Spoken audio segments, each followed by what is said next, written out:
పాత్రికేయ మిత్రులందరికీ హృదయపూర్వక నమస్కారాలు తెలియజేస్తూ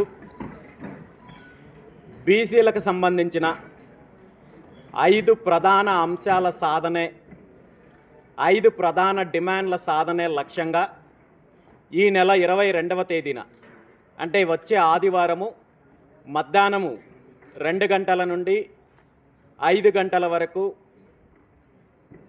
గుంటూరు విజయవాడ మార్గ మధ్యలో నాగార్జున యూనివర్సిటీ ఎదురుగా ఉన్న పూలే అంబేద్కర్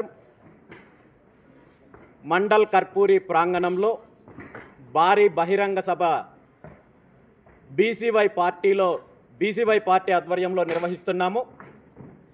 ఈ భారీ బహిరంగ సభ యొక్క ప్రధాన ఉద్దేశము ఎజెండా గత అనేక దశాబ్దాల కాలం నుండి బీసీలకు సంబంధించిన ప్రధాన అంశాల సాధన కోసము, అదేవిధంగా ఈ ఉద్యమానికి భవిష్యత్తు కార్యాచరణ ప్రకటించడం కోసం ఏర్పాటు చేయడం జరిగింది.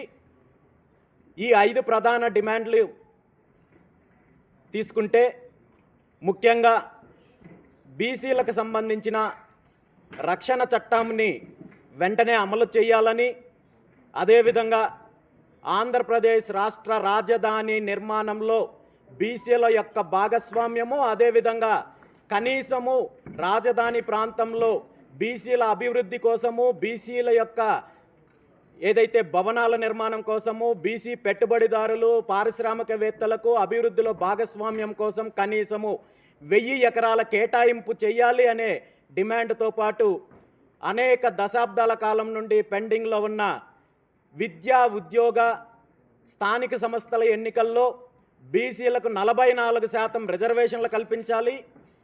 మరీ ముఖ్యంగా సమగ్ర కులగణన చేపట్టాలి.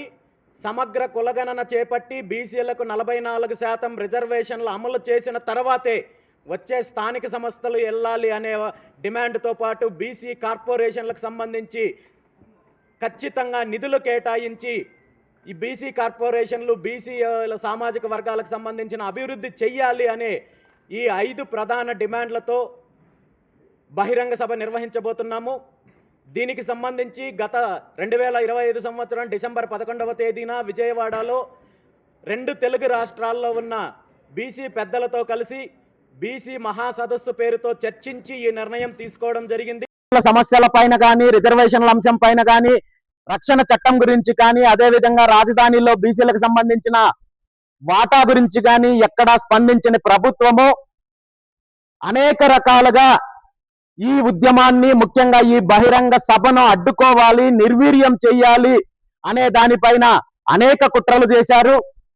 ఇందులో ప్రధానంగా బీసీలకు సంబంధించి ఏదైతే 5 డిమాండ్లు చేశామో ఈ 5 డిమాండ్లు కూడా ప్రభుత్వం ఏదో నెరవేర్చడానికి అడుగులు ముందుకు వేస్తోందన్నట్టు తప్పుదారి పట్టించే కార్యక్రమము, బీసీల్లో వస్తున్న చైతన్యాన్ని, మార్పుని నిర్వీర్యం చేసే కార్యక్రమము నీరుగార్చే ప్రయత్నం జరిగింది. దాంతో పాటు ఏదో ఒక రకంగా ఈ బహిరంగ సభ జరిగితే బీసీలలో చైతన్యం వస్తుంది, మార్పు వస్తుంది, బీసీలో ఐక్యంగా ముందుకు వెళ్లే పరిస్థితి ఉందనే ఉద్దేశంతో ఈ సభ జరగనివ్వకుండా కూడా ప్రభుత్వం అనేక రకాలుగా కుటిల యత్నాలు, ప్రయత్నాలు, కుట్రలు చేయడం జరిగింది. ముఖ్యంగా పోలీస్ డిపార్ట్మెంట్ ద్వారా ఈ సభకు అనుమతి రాకుండా అనేక రకాలుగా అడ్డుకునే ప్రయత్నం చేశారు.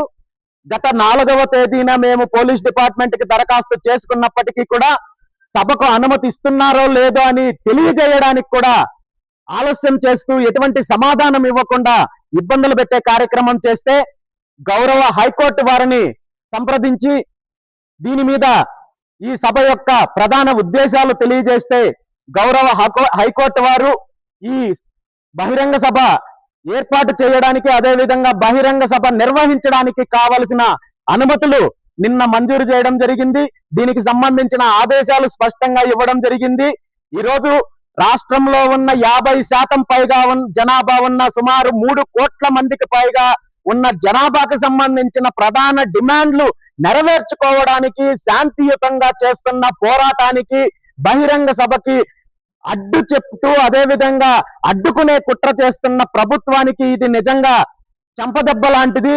ఎందుకంటే బీసీలు మాకు వెన్నెముక అని చెప్పుకునే తెలుగుదేశం పార్టీ కానీ, ముఖ్యమంత్రి చంద్రబాబు నాయుడు గారు కానీ మరి బీసీలు చేసే ఉద్యమానికి కానీ బీసీలు చేసే న్యాయమైన డిమాండ్లకు అడ్డుకుంటూనే బెదిరించే కార్యక్రమాలు చేస్తున్నారంటే నిజంగా బీసీల సమస్యల పైన ప్రభుత్వానికి, ముఖ్యమంత్రి చంద్రబాబు నాయుడు గారికి ఎలాంటి చిత్తశుద్ధి ఉందో దీన్ని బట్టి అర్థం చేసుకోవచ్చు. ఈ బహిరంగ సభ సజావుగా ప్రశాంతమైన వాతావరణంలో జరుగుతుంది. ఖచ్చితంగా ఈ 5 ప్రధాన డిమాండ్లు సాధించడానికి భవిష్యత్తు ప్రణాళిక కూడా ఈ సభ ద్వారా ప్రకటించబోతున్నాము. ఖచ్చితంగా బీసీలకు సంబంధించిన న్యాయమైన డిమాండ్లు పరిష్కరించేంత వరకు, ఈ డిమాండ్లు సాధించేంత వరకు ఈ ఉద్యమం కొనసాగుతుంది. దానికి బీసీవై పార్టీ నేతృత్వం వహిస్తుంది. ఈ ఉద్యమంలో కలిసి వచ్చే అన్ని వర్గాలను, అన్ని సంఘాలను, అన్ని పార్టీలను కూడా కలుపుకొని ముందుకెళ్లే ప్రయత్నం చేస్తాము. భవిష్యత్తులో బీసీలకు సంబంధించిన అన్ని న్యాయపరమైన డిమాండ్లను సాధించే దిశగా ఈ పోరాటం కొనసాగుతుందని తెలియజేస్తూ, ఈ సమావేశానికి సంబంధించి కావలసిన ఏర్పాట్లన్నీ ఎవరికి ఎటువంటి ఇబ్బంది లేకుండా పూర్తి స్థాయిలో బీసీవై పార్టీ ఆధ్వర్యంలో ఏర్పాట్లు చేస్తున్నాము. ఈ సందర్భంగా మరీ ముఖ్యంగా పోలీస్ డిపార్ట్మెంట్ వారిని ఒకటే కోరుకుంటున్నాను, ప్రశాంతమైన వాతావరణంలో, శాంతియుతమైన వాతావరణంలో జరిగే ఈ బహిరంగ సభకు సంబంధించిన ఏర్పాట్లు పూర్తి స్థాయిలో ఏర్పాటు చేయడం జరిగింది. దాంతో పాటు అసాంఘిక శక్తులు ఈ సభలకు సంబంధించి కానీ వేరే రకంగా కుట్రలు చేసే అవకాశం ఉందనే సమాచారం మాకుంది. కాబట్టి పోలీస్ డిపార్ట్మెంట్ దీనికి సంబంధించి శాంతి భద్రతలను పరిరక్షించాల్సిన బాధ్యత ఉందని చెప్పి ఈ సందర్భంగా తెలియజేస్తూ, ఎజెండాతో పాటు బహిరంగ సభ మొదలవ్వక ముందు ఇక్కడ జరిగే సాంస్కృతిక కార్యక్రమాలు, సాంఘిక కార్యక్రమాలలో ప్రధానంగా ఒక చారిత్రాత్మకమైన కార్యక్రమం చేస్తున్నాము. అదే శ్రీకృష్ణ జాంబవతుల కళ్యాణోత్సవము.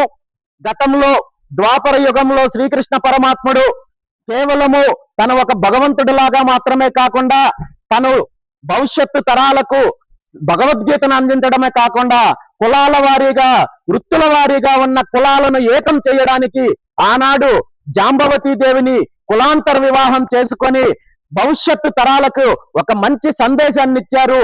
సాంఘికంగా, సామాజికంగా అన్ని వర్గాలు ఏకమయ్యి ఐక్యతతో ఎలా ఉండాలి అనే సందేశం ఇచ్చారు. కాబట్టి అలాంటి ఒక మహోన్నతమైన చారిత్రాత్మకమైన కార్యక్రమము మధ్యాహ్నం 2 గంటల ప్రాంతంలో అంగరంగ వైభవంగా శ్రీకృష్ణ జాంబవతుల కళ్యాణోత్సవంతో పాటు కులాలకు సంబంధించిన గ్రామ దేవతలు కావచ్చు, కుల దేవతలకు సంబంధించిన ఆరాధన పూజా కార్యక్రమం ఉంటుంది. కాబట్టి ఈ కార్యక్రమంలో 2 తెలుగు రాష్ట్రాల్లో ఉన్న ప్రజలందరూ బీసీలతో పాటు ఈ 2 తెలుగు రాష్ట్రాల్లో రాజకీయ దోపిడీని అరికట్టాలి, ప్రత్యామ్నాయ ప్రభుత్వం కావాలి, ప్రజా ప్రభుత్వం కావాలి, ఈ 2 తెలుగు రాష్ట్రాలు అభివృద్ధి చెందాలి, మార్పు కావాలనుకునే అన్ని వర్గాలు కూడా ఈ కార్యక్రమానికి మద్దతు ఇచ్చి ఈ కార్యక్రమంలో పాల్గొని ఈ కార్యక్రమాన్ని విజయవంతం చేయడంతో పాటు భవిష్యత్తు యొక్క పోరాటానికి మద్దతు తెలుపుతారని చెప్పి కోరుకుంటూ, మరీ ముఖ్యంగా ఈ కార్యక్రమం యొక్క ఒక పవిత్రమైన ఆశయంతో చేస్తున్న కార్యక్రమం కాబట్టి